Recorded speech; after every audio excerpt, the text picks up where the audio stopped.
now.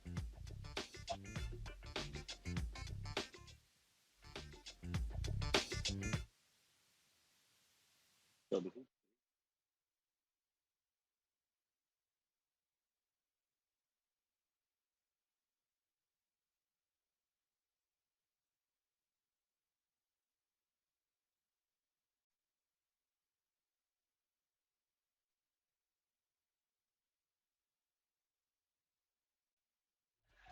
on the US.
Coming up on Roland Martin Unfiltered for Friday, December 27, 2019.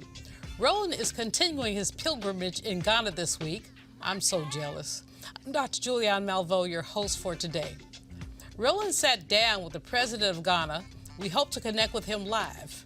Meanwhile, Trump goes on a tweet storm after Christmas, ousting the alleged Ukrainian whistleblower and attacking Nancy Pelosi over the impeachment process. He don't understand this cat is going to be scratched and no kidding. Nancy Pelosi is timing up for him. Michael Bloomberg is still cleaning up his campaign and severs ties with a firm that hired prison laborers to make campaign calls. Great optic for Mr. Stop and Frisk. West African countries will stop using the CFA franc, ending a 75-year-old controversy. And we have an update on a crazy-ass white person. ESPN reporter Ed Ashkoff dies of pneumonia at only age 35. Hey, it's time to bring the funk on. Roland Martin Unfiltered. Let's go. Let's do it. He's got it. Whatever the piss, he's on it. Whatever it is, he's got the scoop, the fact, the find. And when it breaks, he's right on time and it's rolling. Best believe he's knowing. Putting it down from sports to news to politics. With entertainment just for kicks, he's rolling. It's on go, y'all. It's Roland Martin, yeah.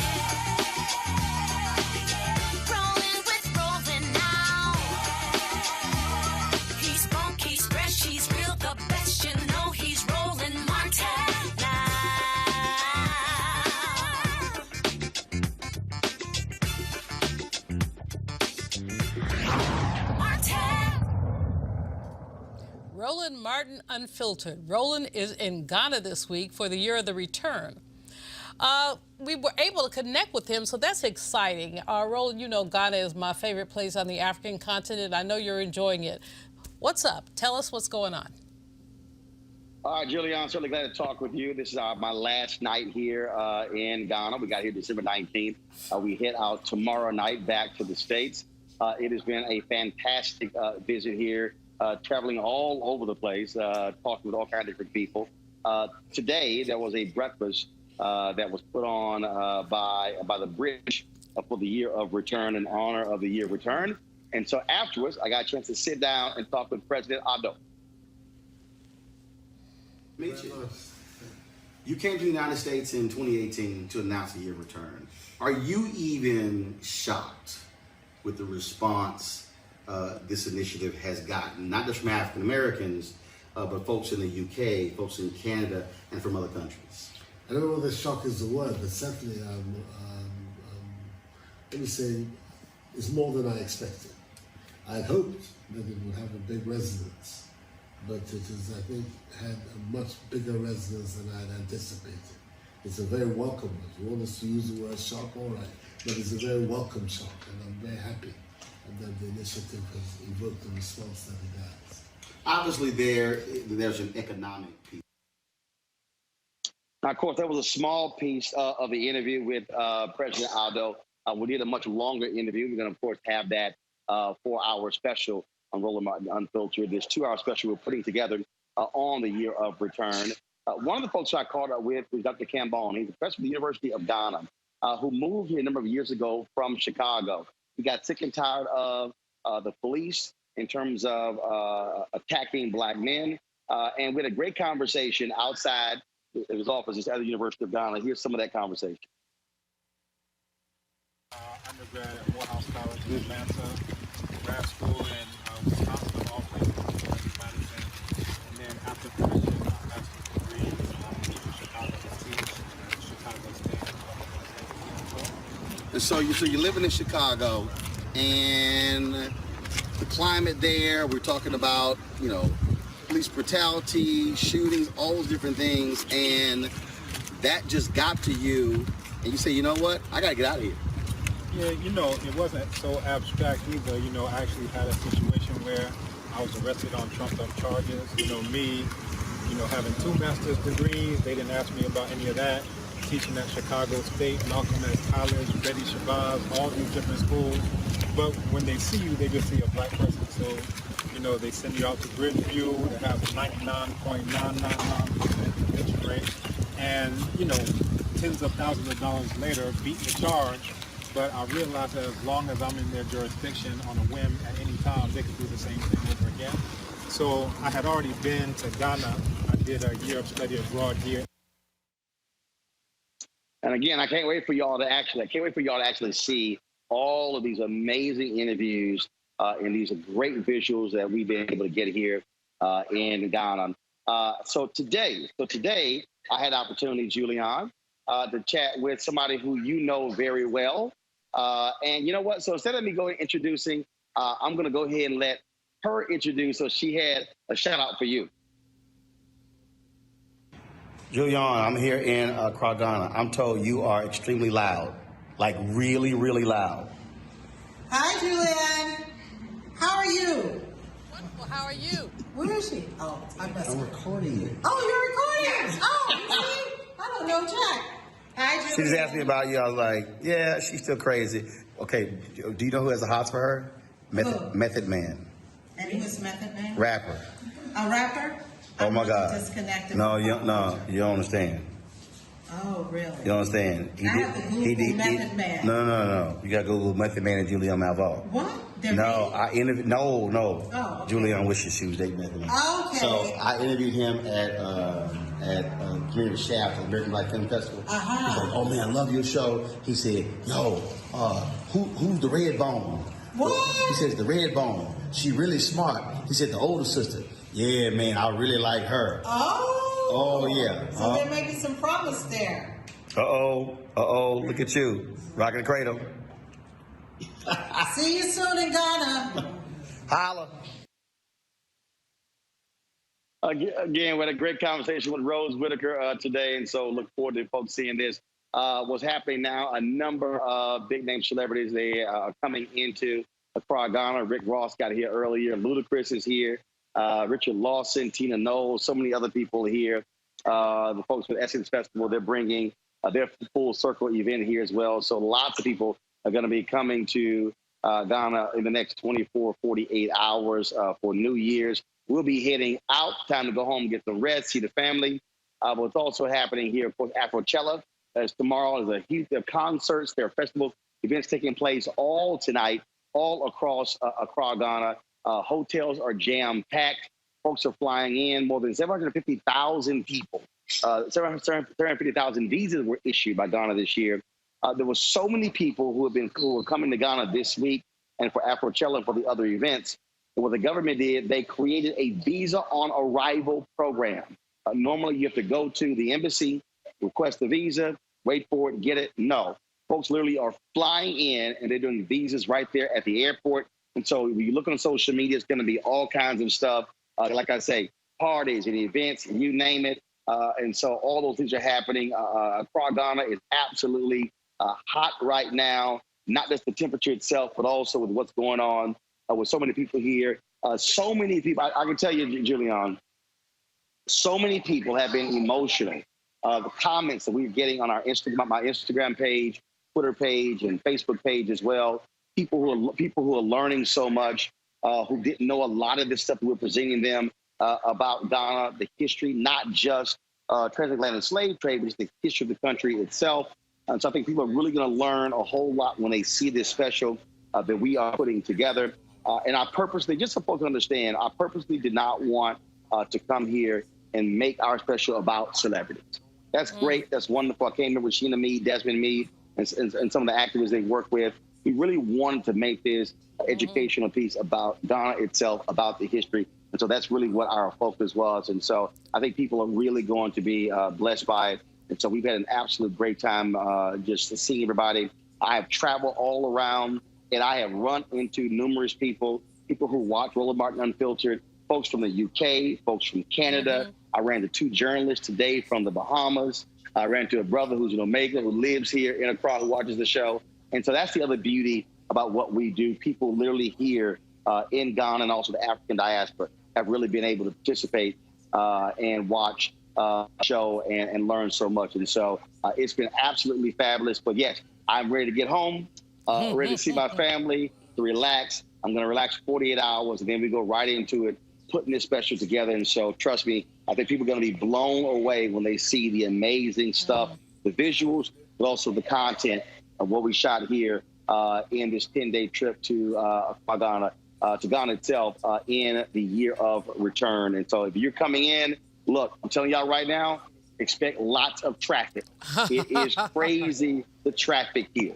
And lastly, I was at the I went to the village where they make the kente cloth. Some videos on my Instagram page. You can see me trying my hand at making some of that. I bought a whole lot, and so yeah, brother got a lot of outfits being made here in Ghana as well. So looking forward to it. So like I say, it has been absolutely fabulous, and I just want to thank all of our fans who've been enjoying what we've been covering so far, and we got lots more to show y'all. And so back to everybody there in DC. Julian, take it away. So, Roland, what you got for me? You got a nice piece of kente for me? See, right there. Yeah, I got a good head wrap for you. I want a piece of kente, Roland. Anyway, right, I'm gonna give you a kente head wrap. We're gonna take what we can get. I know you're loving it. I love Ghana. It's my favorite place on the African continent. I used to tell people that I was once married to W.B. Du Bois. Not really, but I'd love to go to his grave and just kneel down and deal with my ancestor. So I'm a little jealous, but I know you're doing a great job. Thank you, thank you, thank you. So I appreciate it. Thanks a lot. Thank you, Roland. Now, joining me on our panel is Julian Boykin. He's the founder and chairman of Young Republicans for Southern Maryland. And also Erica Savage Wilson. She's the host of Savage Politics Podcast. So Roland's in Ghana. What are you all thinking? This is the second day of Kwanzaa. What are your thoughts? Julie and I were just chatting, and I told him it's been about 4 years since I've been to Ghana, so I shared my experience. actually walking through customs and having one of the brothers tell me that I was home, that I was his sister. And I just wailed in tears. And then walking out of the terminal, and Accra looks like LA, just walking from out of the terminal in and of itself. But I shared with Julian, also traveled to the township of Pone and saw how the oil had been pilfered by the Chinese, and seeing all of us working, and I say us meaning for black folks working the oil fields. But then you also see the beauty of our people that have made their houses, and you see the Minister of Education coming, Minister of Health rather, coming up and down the street to ensure that children have had their shots and things of that nature. Then we traveled to Aburi, which is a beautiful mountainous region of Ghana, and then on to the slave castles. So Ghana is home for me. You expressed how you felt about Ghana. I feel the exact same way. And I think that it is something that every black person should save up, should make sure that that's something that they do with their bonus, to travel home and to have that experience in Ghana. Well, especially to be at WB's grave. Oh, my God. I mean, for me, I guess as an intellectual, an economist, which WB sometimes claimed, he was such a fascinating man with his degrees from Harvard and his intellectual acumen. So I remember going once, and my sister friends were like, "What do you want to do today?" I'm like, "I'm going to see WB. Y'all do whatever y'all want to do." Right. They were like, "You going to talk to a dead man?" I'm like, "Uh-huh." Because dead man sometimes better than live man. Okay, let me stop. Anyway, Roland is having a great time. We're excited about it. We're looking forward to hearing what he's put together. And I know that he has been to all the places where our hearts break and our spirits rise. Now, that man in the house that enslaved people built, he tweets out both the alleged whistleblower and Nancy Pelosi. He retweeted a post that outed by name the whistleblower who first filed the complaint about his phone call with the Ukrainian president. The tweet he promoted from the Trump War Room account said, "It's pretty simple. The CIA whistleblower is not a whistleblower." The clip embedded in the tweet, produced by the right-wing Washington Examiner, includes the name of the whistleblower, which is supposed to be off limits, which mainstream news sources have refused to publish in the interest of protecting federal recognized whistleblower safeguards against retaliation. But people in the president's inner circle, including Ivanka and Pat Cipollone, warned him not to promote content renaming the whistleblower. It's just wrong. But panel, what do y'all think? I mean, we have been caught in this imbroglio now for a couple of weeks. Nancy Pelosi is not turning over the indictment, which may or may not be good strategy. But meanwhile, the madness continues. I mean, literally, the madness continues. Julia, what are you thinking? I don't think it's a good idea to blow the whistleblower like that. I mean, because at the end of the day, you don't know what type of retaliation can come towards that whistleblower being exposed. It's just like when you have a witness in protective custody, you want to make sure that witness is protected at all times. So I don't agree with what the president did by doing it, but you know, at the end of the day, the president is an individual, he's an adult, he's entitled to whatever he wants to say or do. So, I mean, if people in his own circle will give him fair warning of, hey, that might not be the best approach, and he still makes it up in his mind that he wants to do that, then hey, you know, it is what it is. You know, I don't agree with it. I don't think it's the right thing to do, because it puts a person's life at stake. You know, by having the president of the United States do that, I think you become public enemy number one with the entire world as far as those who support the president and things of that nature. So you don't. It's like you literally gotta fall off the earth just to go for hide and protect, just to ensure protection, because now you put a lot of stress on people to protect this individual. But now you've led a Republican group in Southern Maryland. Yes, Republicans seem to have drank a whole lot of Kool-Aid around this president. Where are you on this whole issue of impeachment and the contempt of Congress? Does it shake you from your Republican roots, or are you still loyal to Trump no matter what? I don't like a lot of things that's going on. I mean, I look at it like this. If Nancy Pelosi and the Democrats had any faith in the candidates running for the Democratic primary, we wouldn't have an impeachment hearing. They would focus on putting together whoever candidate that they're going to support and vote the president out of office.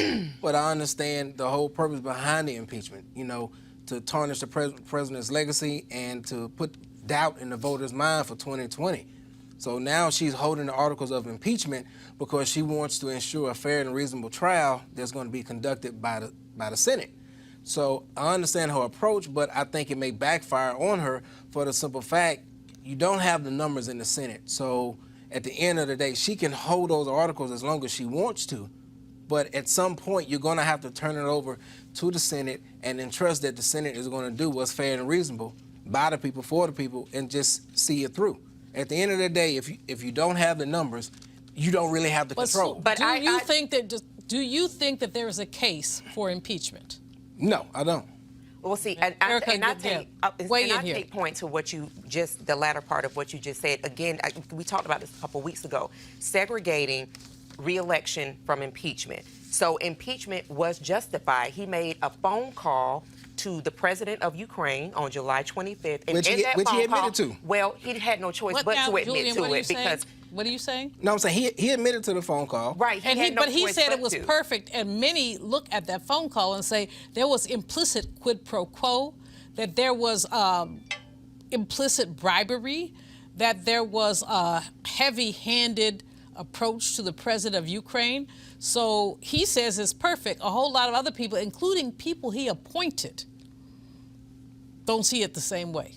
Right, and so you have to segregate both of those things. So this re-election campaign is not about 2020. It is about holding a person that was supposedly duly elected to be president into account. And so if it is said that the president can make a phone call whereby he stands in front of $400 million that was appropriated by Congress for military aid and for security for the country of Ukraine, who has been attacked, right? And who has been occupied and has been our ally, and said that they want a democracy. And so they went through the process of having a democracy, and they elected President Zelensky as their president. So he stands in front of the $400 million and said, listen, though this has been appropriated by Congress and also obligated, those were federal funds that were obligated, meaning that they were legally bound funds. He steps in front of those funds and says, you can have those funds if you'll do me a favor, though. He cannot do that. And so it is important for the little bit of democracy. As you know. Well, for a segment of the population, it would appear so. But he can't. He has to be checked. And that's for anybody that's in office, that is president. And so the way that he was checked was by impeachment. And this is something that, though there were members of the House of Representatives that long ago said that he should have been impeached, Nancy Pelosi said that, listen, Donald Trump is going to impeach himself. And he did that on July 25th with that phone call to President Zelensky. So this is nothing to do with personality. This is nothing to do with re-election. It is to do with, if you were president, if I were president, that we are held into account for acts of high crimes and misdemeanor. And he did commit that on July 25th, loud and clear, with not only himself, but with at least a dozen other people on that phone call. And the person that did say, that rose and said that this was an inappropriate phone call, is the person who has, and I believe that this would have happened at any time, because that is the type of person that we're dealing with, whose now name on December the 3rd was tweeted out by not only the Washington Examiner, but then by those allies of Donald John Trump. So in order for us to move forward in what we are still saying is a democracy, there has to be a level of checks and balances. And unfortunately, for him, that is impeachment. Okay, Erica, I want to get Julian back in here because I'm sure he has plenty to say. But you know what? Before you jump in there, because I know what you got to say, pretty much. I mean, you like a ride or die Republican, and if you keep riding, you might be dying. Just saying. But in any case, Erica has laid out a very strong case for why so many people, not only Democrats, but increasingly some Republicans, are looking askance at what's going on. What can you say? You're a Republican. You're, like I say, you're a ride or die Republican. But I know you know that some of this spit is wrong. I said spit. I don't curse on the air. So, just saying. So, help us figure out why you are still so ride or die. I have a choice. I'm a registered voter. It's no different than... Hey, you think this is what's going on is right? No, I don't. But I don't think this impeachment is right. I think it's a sham. I think it's trying to tarnish the president's legacy and putting doubts in the voters' mind for 2020. You don't think what happened in Ukraine was wrong? Who said it was illegal? Let's start there. Oh, the high crimes and misdemeanors. You had two Democrats who said this was a waste of time. The Constitution. You had two out of how you had many? two Come on, Democrats. dudes. Two out of how many? You had two Democrats. So when Nancy Pelosi and the Out of Democrats, 235? when Nancy Pelosi put together this impeachment inquiry to impeach the president, she was at the point of no return. She had no other choice than to keep going forward with this. But we just talked about this is not about personality. This is about holding the person that was elected into office. I never said it was about personality. So how is it a sham? This was about tarnishing somebody's legacy. How was it a sham? Listen, he did that all on his own. Okay. How was it tarnishing a legacy when he made a phone call that should have been a congratulatory phone call?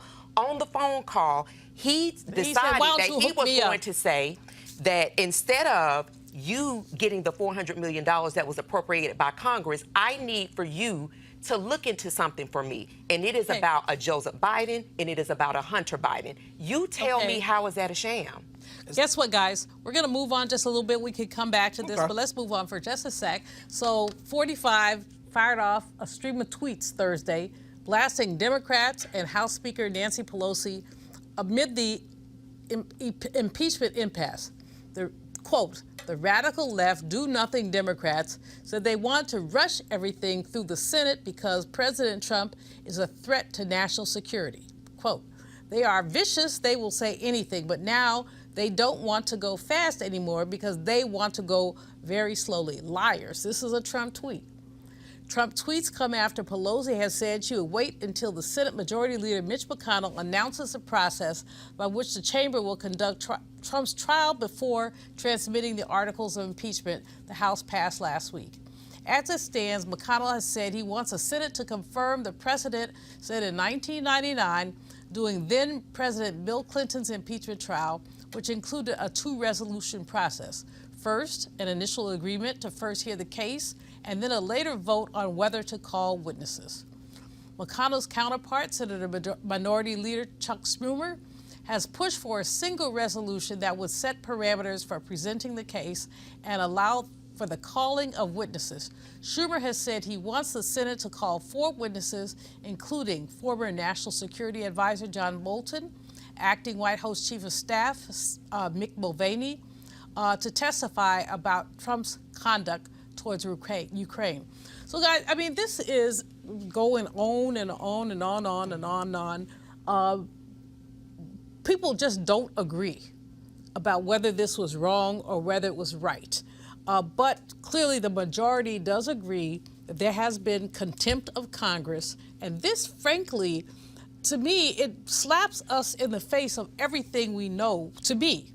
I don't necessarily, y'all might not agree with me, about the separation of powers. Right. Because we have 3 co-equal branches of government. Absolutely. You have the legislature, you have the president, and you have the Supreme Court. Right. And somehow the president does not believe that he has to respect his other co-equals. Julian, help me out with this. And don't be making them faces, because it ain't working. I think the longer this goes on, the more it takes away from the people. You know, it's to a point now where people are tired of hearing about this Ukraine. People are tired of hearing about the impeachment. People are ready to just say, hey, let's go ahead. Let's take this before the Senate. Let's see what happens in the Senate so we can move forward and get ready for 2020. I think the longer you drag it out, it just starts to run its course to the point where people just start turning their back on it, like, okay, nothing's going to come from it, so why continue to make light of it? Well, so are you diminishing the energy that young people, women, others have to see this president at minimum reprimanded and perhaps at maximum released from office. But they're young people that we don't always talk about. You may be the youngest one on this panel. I don't know. I know I'm the old girl, but and I love it. But some of these younger people are very disturbed. At the end of the day, it should go ahead and run its course and follow whatever process that needs to be followed. So the articles of impeachment need to be turned over to the Senate so the Senate can do their due diligence and make a decision however they're going to make. That's what I mean by when Nancy Pelosi is holding back and saying, no, I want to make sure you guys are going to be fair and reasonable with this trial. I understand her reason. She's entitled to that, but at some point you got to turn those articles over and let everything happen that's going to happen as far as if he's going to be removed from office, the votes will show it. If he's not going to be removed from office, the votes will show it. And he will always have a permanent black mark on his life because he has been impeached. One of three So which presidents. is more important? Tarnishing his legacy or making sure he doesn't get reelected? Well, I think he's done that all on his own. And I just want to bring forward, as we talk about this, that the reason that those articles of impeachment are not being turned over is because Mitchell McConnell went on Hannity and said the following: we'll make a decision about the way forward, and everything I do during this, I'm coordinating with White House counsel. There will be no difference between the president's position and our position as to how we handle this to the extent that we can. So but at the end of the day, here's what I'm saying. She does not have the numbers. But here's what I'm saying. But you don't know. Let's just talk about this from the Black American experience, right? So our relationship but our relationship with the courts has been fractured somewhat, right? True. So it's usually someone that we know that's been incarcerated, someone perhaps in our family, or there's just been, we've all experienced kind of like, the rollout of justice really kind of even before we got to the court steps. So when we think about this in terms of impeachment, it would behoove all of us to understand that this, just like anything else, is a process, right? The way with which this alleged president got to office was a process. True. So while we're thinking about that, this is not a game. This is ensuring that those checks and balances absolutely stand, that whomever assumes that office, be it a Republican, be it a Democrat, be it independent, that they're held to a standard. It would be so when we talk about the relationships of courts, particularly as Black Americans, and we think about this whole impeachment process, her holding those articles of impeachment to ensure that per Mitch McConnell goes on Hannity and says this in front of a camera to millions of viewers, then do you not think that it would not be in the interest of the American people that folks go on TV and talk about the American people all the time, to ensure that the process forward is not going to be rigged, as has been identified by the Senate Majority Leader and echoed by the echo chamber of Republicans as well? And I'm saying that would be for whomever was in office, She be it does Republican not. or Democrat. She has no control over this. But Mitch McConnell just said that he has control. This And is his he also said. statement. He also said. This is his verbatim statement. Julian, This he is also his said. verbatim statement At on the end December of the the day, 12th. you have no control over it. So you're going to let But it Mitch run. McConnell said that he At has the end of the absolute day, He's control. coordinating with the White House. Julian, Mitch McConnell said he has Julian, absolute stop a control. minute. Stop a minute. At the end of the day- Stop a minute. Wait a minute. At the end of the day, Mitch she has no McConnell said control. he is in cahoots with the White House. So therefore, this is not anything that's unbiased. Do you have or control over it? No. Do I have control over it? No. Does she have control over it? No. Mitch But, McConnell so just that's a said the majority rhetorical said he point. has control That over is a it. rhetorical Ladies, point let that me means finish. nothing, my brother. No, nothing, let me finish. nothing. Let me finish, please. Honey, Nancy don't Pelosi- holler over me. Nancy Pelosi has no control over that. I understand her reasoning for holding the articles of impeachment, like I said before, to ensure that this trial will be fair and reasonable. She has no control over it. The Republicans control the Senate. So at the end of the day, it's going to be what it's going to be. I don't see no Republican putting him out of office since we have election year coming up, and a lot of them are up for re-election. I don't. And some of them are up for re-election in swing states where Democrats will spank them in the behinds. And you have a lot of Democrats who are up for re-election in red states that was won by President Trump. So it goes both ways. So we're going to see how it all turns out. But at the end of the day, they have lost seats. They have lost seats. They have lost seats. They have, excuse me, I'm talking. They have lost seats. They have governorships. They have disrespected the American people. Now, y'all folks may not think that, but a lot of people, white, college-educated, even non-college-educated women are tilting D because they're tired of this. At the end of the day, we don't know how people are going to vote. We don't. Is that your strongest argument? We don't know how people are going to vote? 2016 election, everybody thought Hillary was going to win. It was a landslide victory for her. Look what happened.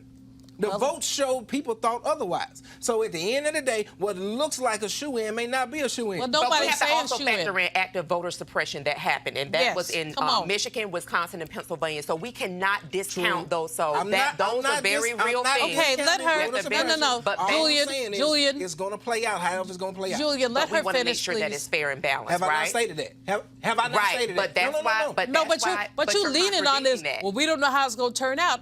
I mean, no, nobody does. But at the same time, what I'm saying. But that's a weak point. That's not a weak point. It is a weak point. I just supported the fact that Nancy is holding on to these articles, so she can. Speaker Pelosi, please. Speaker Pelosi is holding on to these articles to ensure that a trial is going to be fair and reasonable. Have I not said that? At the end of the day, no one is going to predict how this is going to come out. So she can hold on to those articles as long as she wants.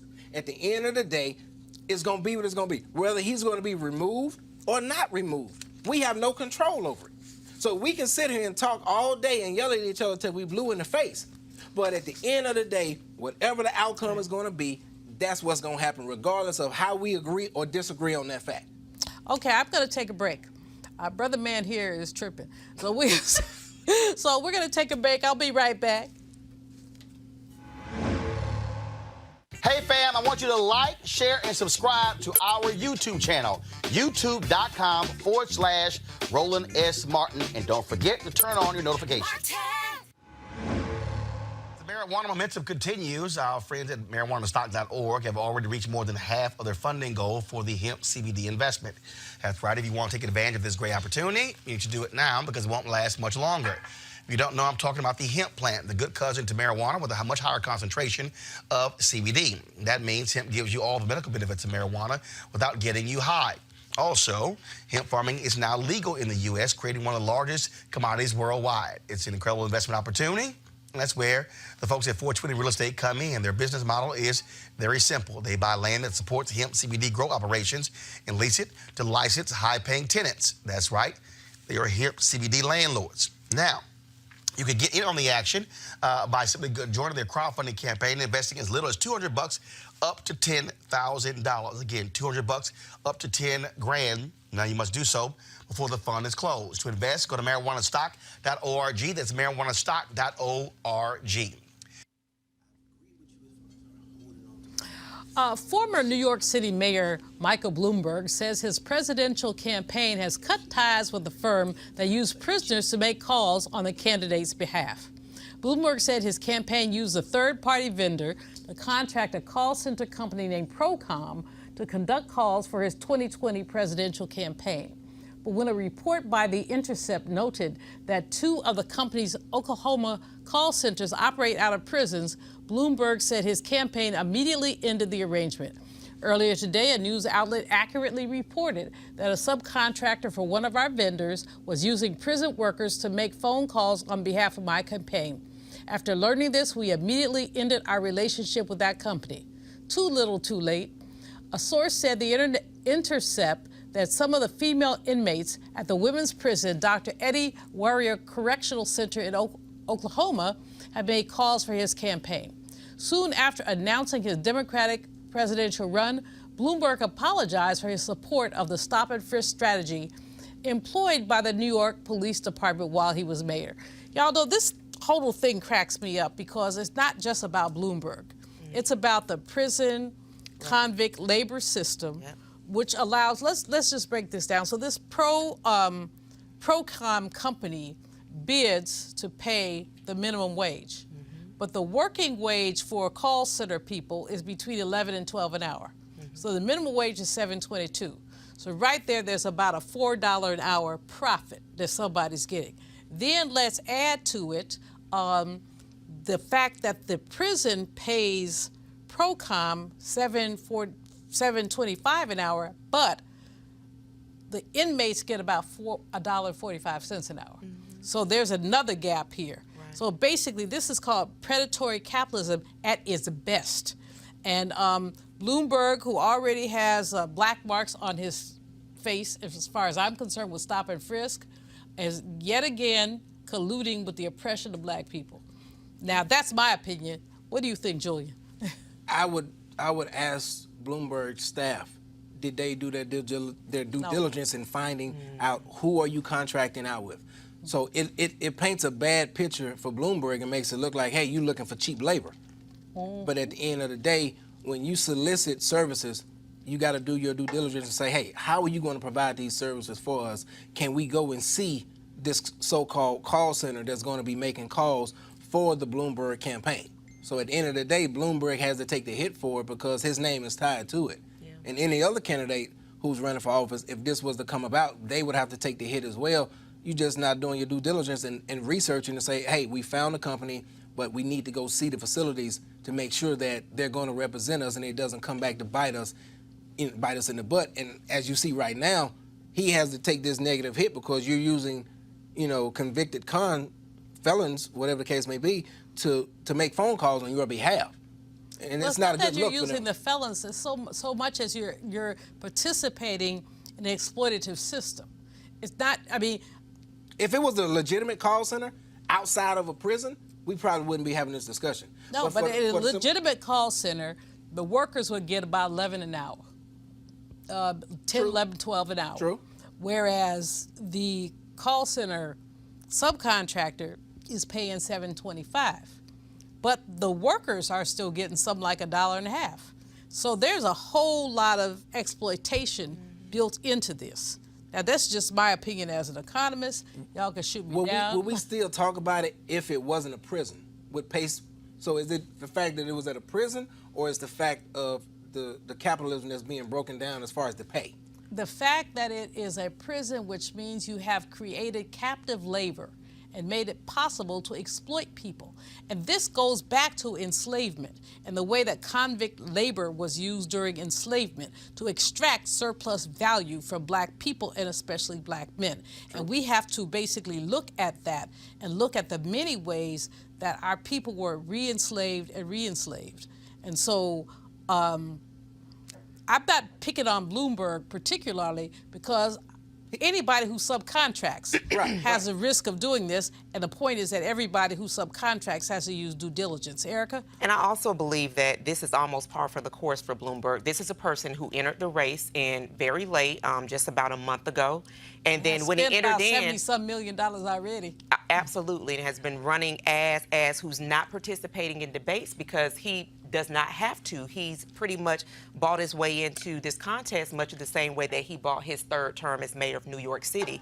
So this also says to me that it's not the politics where there is a talking to your voter base, there's reaching out to people, there's talking about issues, because where does he stand on the school to prison pipeline, right? Where does he stand in criminal justice reform? Where does he, we know where he stands on gun reform because that was a platform that he laid out largely before he threw in his hat for the presidency.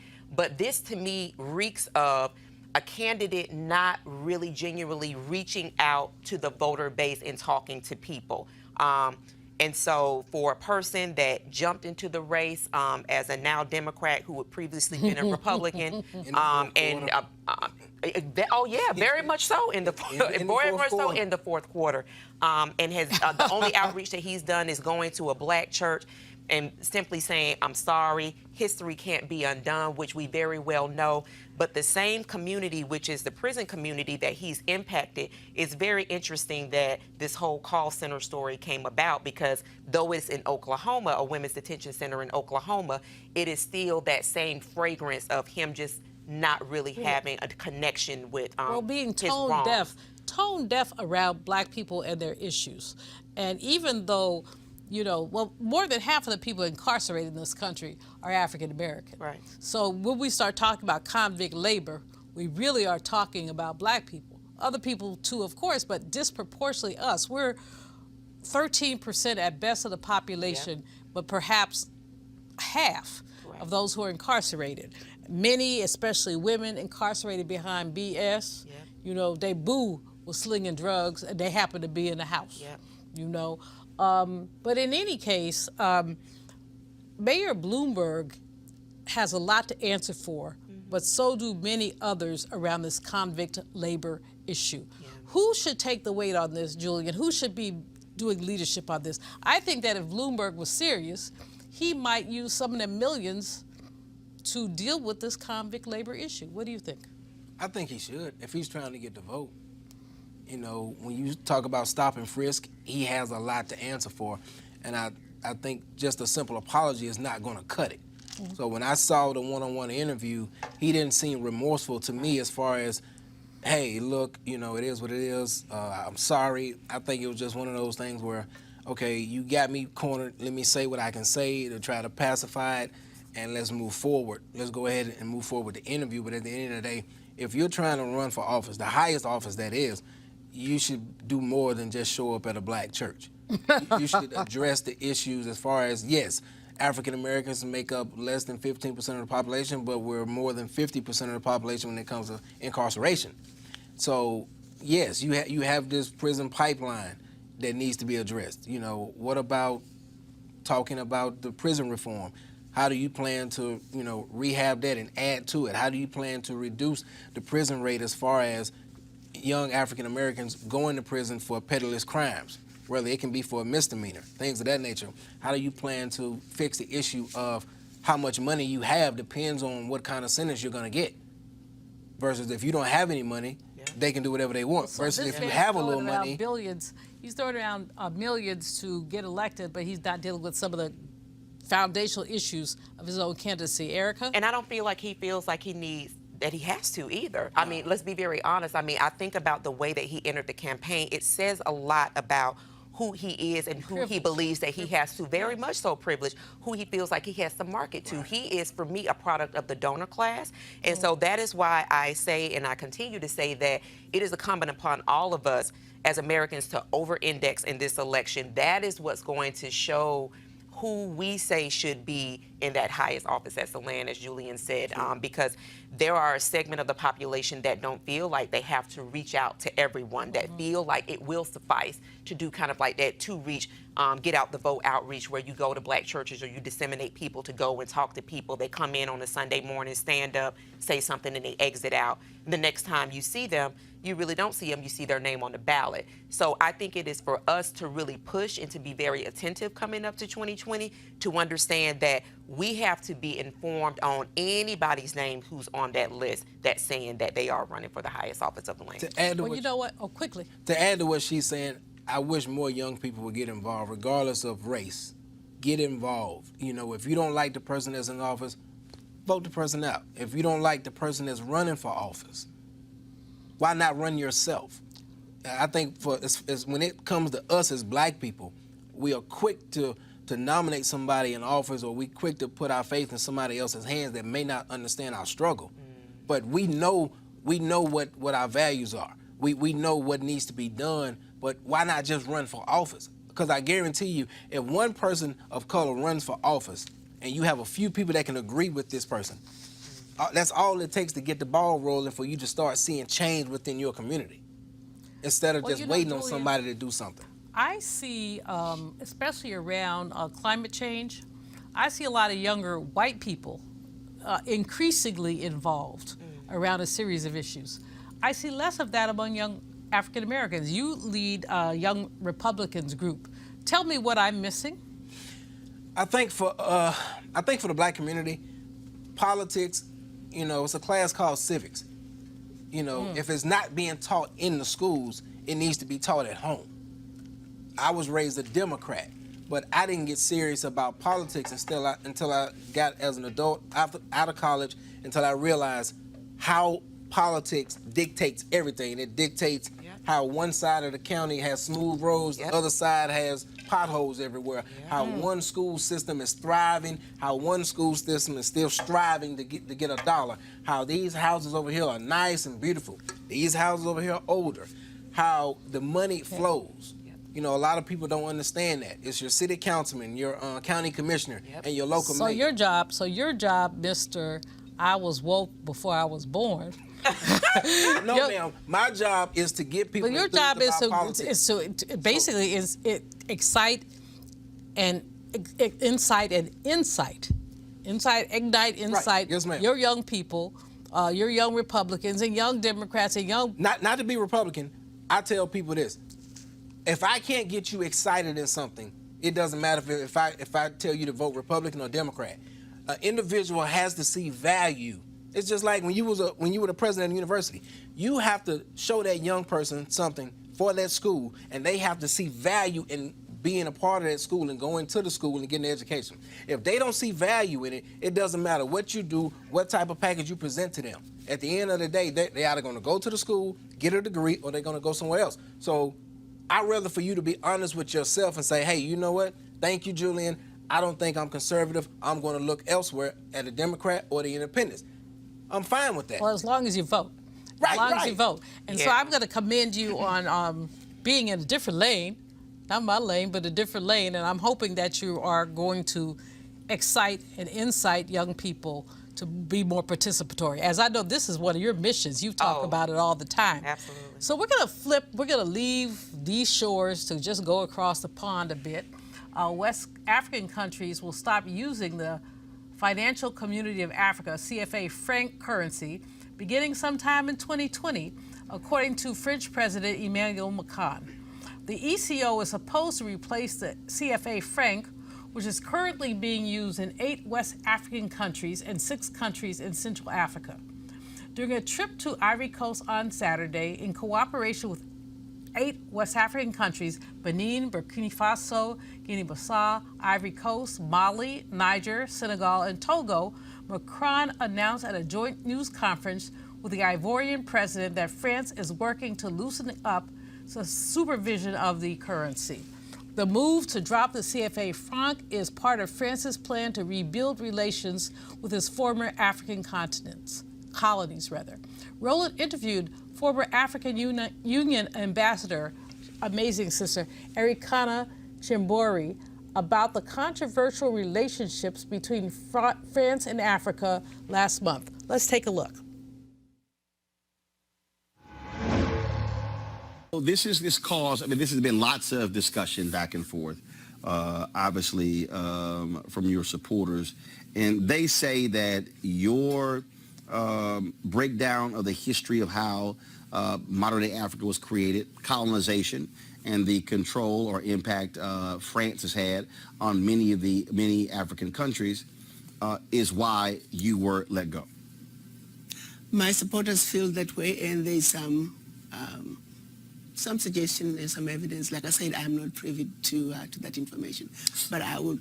There is some evidence to that effect. Yes. So you believe that France is still trying to silence you? Do you believe that? Let me put it this way. Maybe I lasted longer than I probably would have based on my views on France. And it's not even my view. It's basically stating the facts in terms of what France is doing to Africa. What they're currently doing?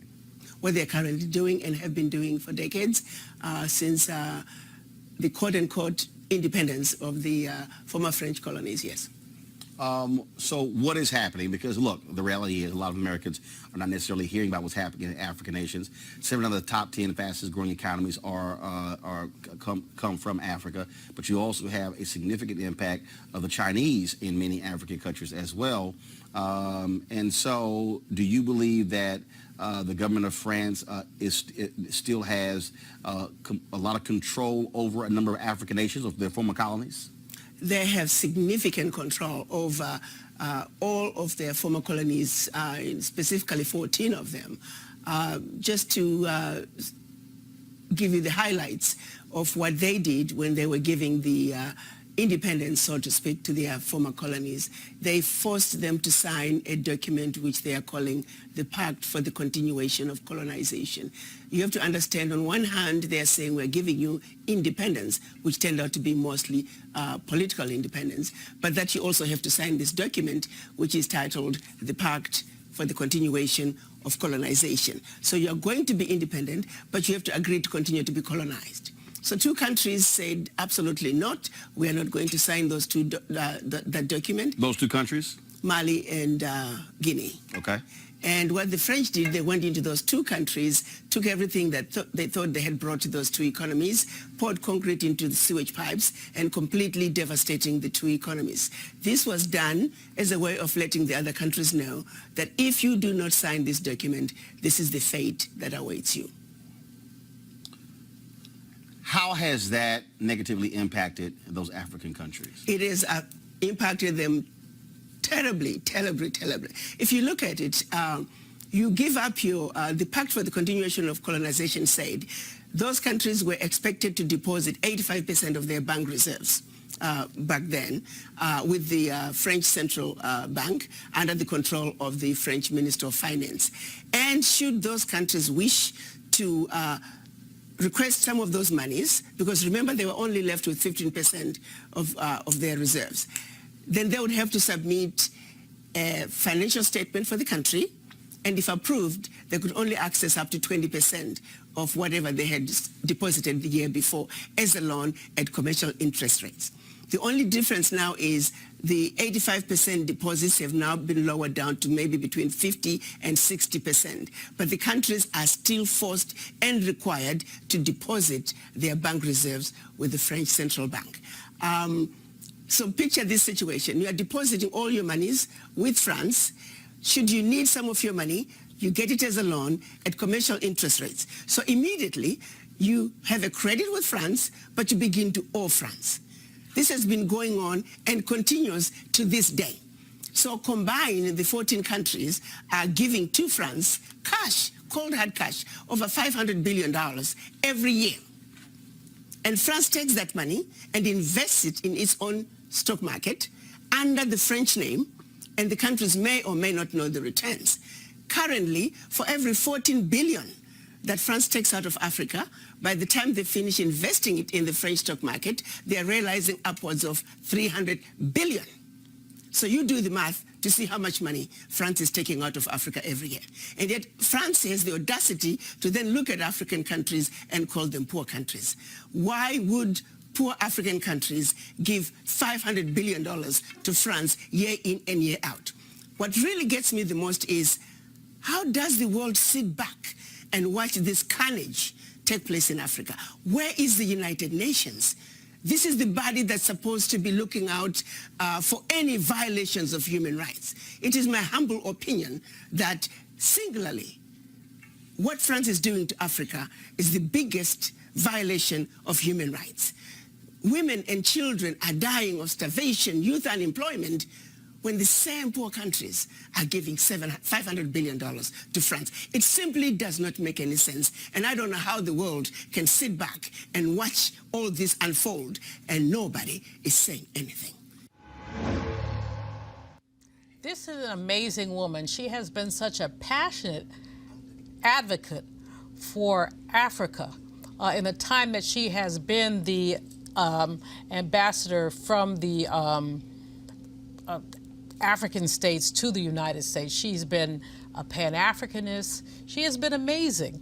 And her attack on the use of the franc really put her in hot water with Europeans who could not stand a black woman who stood up for not only for herself, but for her people.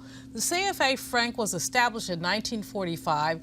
It's been tagged as a controversial currency because of its control by France. In other words, French colonies have had to put 50% of their foreign currency reserves with France in return for France guaranteeing their currency, which means they've had to deposit without knowing what the returns would be. The new currency revamp announced by Macron will not require African countries in the ECO's economic bloc to keep half their reserves with France or have a representative sit on their currencies board. However, their money will still be pegged to the euro and guaranteed by France. This is called a ripoff. This is called a colonial relationship that has transcended colonization. So, I mean, Sister Ericana has just been passionate, and because she had a 3-year term, but because of her passion, she was removed early from her term and basically attempted to be silenced. But what we know, if you saw her, and Roland did a great job with her, she is passionate about Black liberation. Absolutely. And she is going to keep telling that story. Erica, what do you think? Yeah, and Julie and I were having a really good discussion over here, and Y'all over there out of that whispering in my discussion,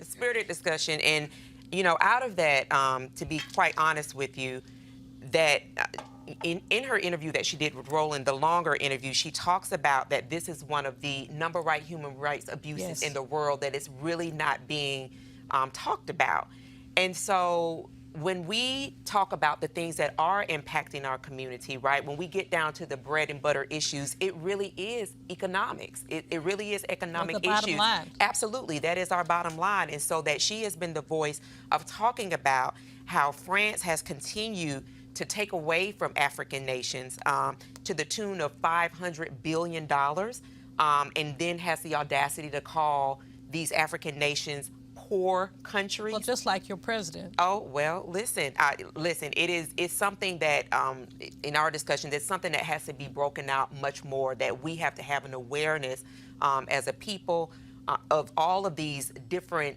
economic issues that are happening worldwide, because they do impact all of us, and we can see how they mirror what we're experiencing here in America as Black people. Black people are at the bottom of the totem pole where we're looking internationally or nationally. Worldwide. That's what we need to pay attention to. Yep. Julian? Like Erica was saying, we had a conversation, and I ask people from time to time when we want to go back and forth about Trump this, Trump that, and I ask them, how do you feel about Asia having a heavy investment into Africa? And their response will be, what does that have to do with what we're talking about? I said, if you don't understand where I'm coming from, you don't understand how the game is played. I said, the politics is just a distraction. I said, if you ever get a chance to go to Africa, you'll see that a lot of things we're not in control of. When it comes to the minerals, all our minerals come from Africa. Like Erica was saying, you have the Chinese that's over there drilling oil out and putting us at work. 15, 18, 20 hours a day. But at the same time, I don't think we are educated to understand what is going on. When it comes to our issues, you know, sometimes we have a tendency, we want to put our issues in other people's hands and say, hey, can you fix this for us? Black people's problems are not just with Trump. It goes back past Obama, past Clinton, Bush Sr., Bush Jr., Reagan, Kennedy. I truly believe our issues are grassroots, like I was telling Erica. And once we fix our issues at the grassroots level, the federal stuff will take care of itself. But at some point, I disagree with you for any number of reasons, but I'm going to move on. I'm going to behave, I'm going to move on. But, it's not just federal. There's a lot of stuff going on. And I don't think anything began with Trump. I think Trump is a manifestation of 400 years of evil. I agree. That's what I think. But you know what? On that note, it's time to go to crazy-ass white people. On that note, I ain't saying nothing about your president. I'm just saying, okay. I'm white. I got you, huh? Illegally selling water without a permit? On my property. Whoa! Hey! You don't live here. I'm uncomfortable. So, like you may remember Nicole Marie Poole Franklin from Monday's show. She told police she intentionally ran over a 14-year-old girl on a sidewalk because she thought the teenager was a Mexican, according to the Clive, Iowa Police Department. Well, now, police say there's surveillance video of her running over a 12-year-old black boy. The second incident occurred about an hour before the initial incident with the 14-year-old girl. Amidst her previous charges, Franklin may also be charged with a felony hate crime. Her bail is set at $1 million. Let's make it 10, 20. Anyway, y'all, what up with that? I think bail should have been revoked, because when a person knowingly and willingly says something, they're not under the influence, I ran over this individual because of the color of their skin or whatever the case may be. They shouldn't have a bond.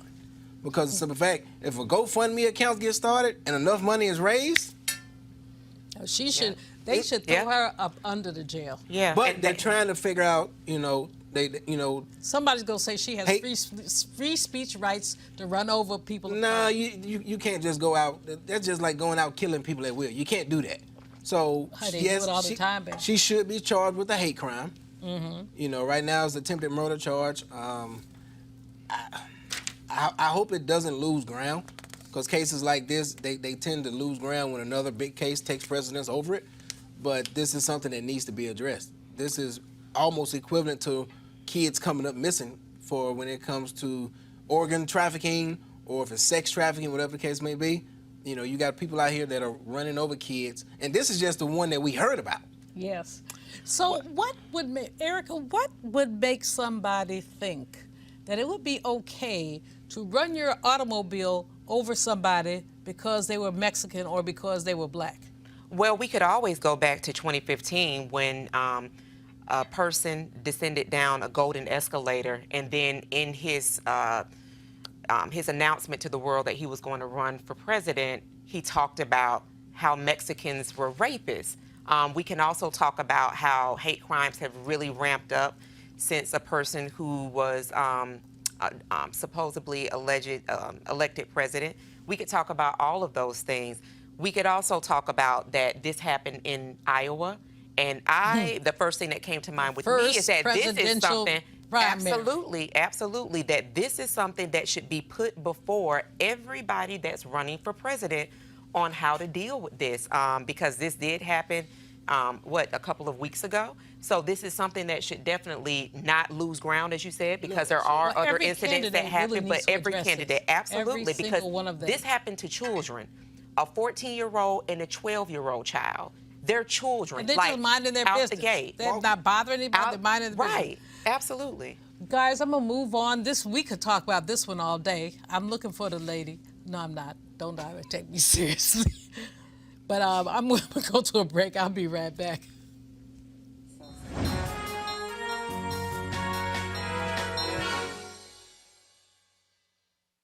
A lot of the times people look at them as juvenile delinquents, but everybody has a past. Nobody's perfect. My name is Tanisha Barnes. I work at New Beginnings Department of Youth Rehabilitation Services, and I'm a cook there. At 3:15, I get up, get myself ready.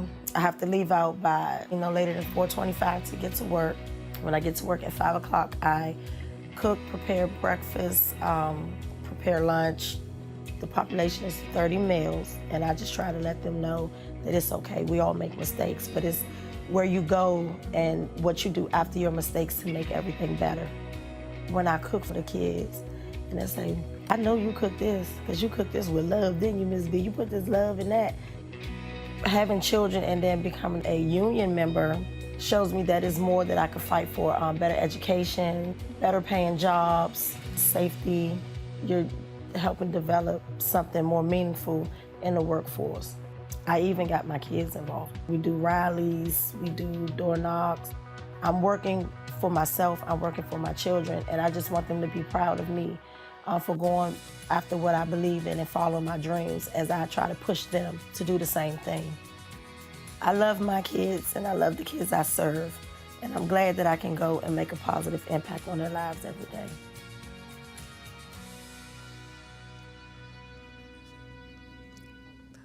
We are grateful for ASME's support of Roland Martin Unlimited, and shout out to the sister who told her overcoming story. Now we've got some bad news. ESPN reporter Ed Ashkoff, who covered the Southeastern Conference college sports for the network, died Tuesday after a battle with pneumonia. He was only 34 years old. He had recently announced on social media that an illness he had contracted while covering the Ohio State-Michigan football game had progressed into multifocal pneumonia. Ashcroft grew up in Oxford, Mississippi, where his father was a professor at the University of Mississippi and his mother was a special education public school teacher. He attended the University of Florida, where he studied journalism and played bass drum for the school's Pride of the Sunshine marching band. Upon graduation in 2008, he covered Gators football, basketball, and baseball for the Gainesville Sun and joined ESPN in 2011 to blog about the Southeastern Conference. He rose quickly through the ranks and relocated from Atlanta to LA in 2017 to take on a national role that included more television appearances while also working as a TV and radio sideline reporter doing football broadcasts. There will be a small memorial held in Ashcroft's honor in his hometown of Oxford, Mississippi, followed by a main service in Atlanta. Our thoughts and prayers are with the family. So that's it, y'all. That's it for this edition of Roland Martin Unfiltered. I want to thank Erica Savage Wilson. I always love being with her. And also Julian Boykin. I always love messing with him. And Roland will be back in studio on Monday. I'm Dr. Julianne Malveaux, filling in for him.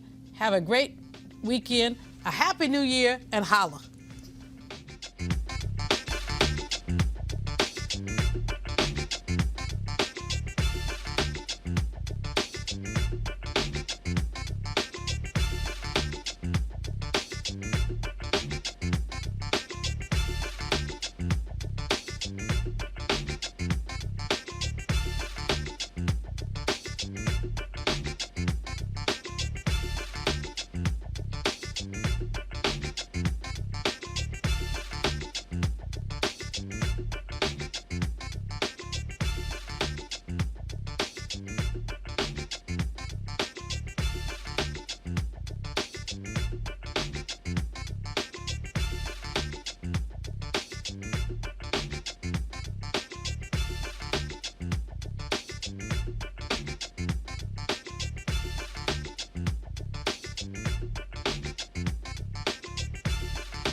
You want to check out Roland Martin Unfiltered? YouTube.com/Roland S. Martin. And subscribe to our YouTube channel. There's only one daily digital show out here that keeps it black and keep it real. It's Roland Martin Unfiltered. See that name right there? Roland Martin Unfiltered. Like, share, and subscribe to our YouTube channel. That's YouTube.com/Roland S. Martin. And don't forget to turn on your notifications so when we go live, you'll know it. You want to support Roland Martin Unfiltered? Be sure to join our Bring the Funk fan club. Every dollar that you give to us supports our daily digital show. There's only one daily digital show out here that keeps it black and keep it real. It's Roland Martin Unfiltered. Support the Roland Martin Unfiltered daily digital show by going to RolandMartinUnfiltered.com. Our goal is to get 20,000 of our fans contributing $50 each for the whole year. You can make this possible. RolandMartinUnfiltered.com. Hey everybody, this is Sherry Shepherd. You're watching Roland Martin Unfiltered, and while he's doing Unfiltered, I'm practicing the wobble. Yes, I am. Because Roland Martin's the one, he will do it backwards, he will do it on the side. He messes everybody up when he gets into the wobble, because he doesn't know how to do it, so he does it backwards. And it just messes me up every single time. So, I'm working on it. I got it. You got Roland Martin. Hi, my name is LaToya Luckett, and you're watching Roland Martin Unfiltered. What's going on, everybody? It's your boy Mac Wiles, and you are watching Roland Martin Unfiltered. What's up, y'all? It's Ryan Destiny, and you're watching Roland Martin Unfiltered. What up, Lana Well, and you are watching Roland Martin Unfiltered.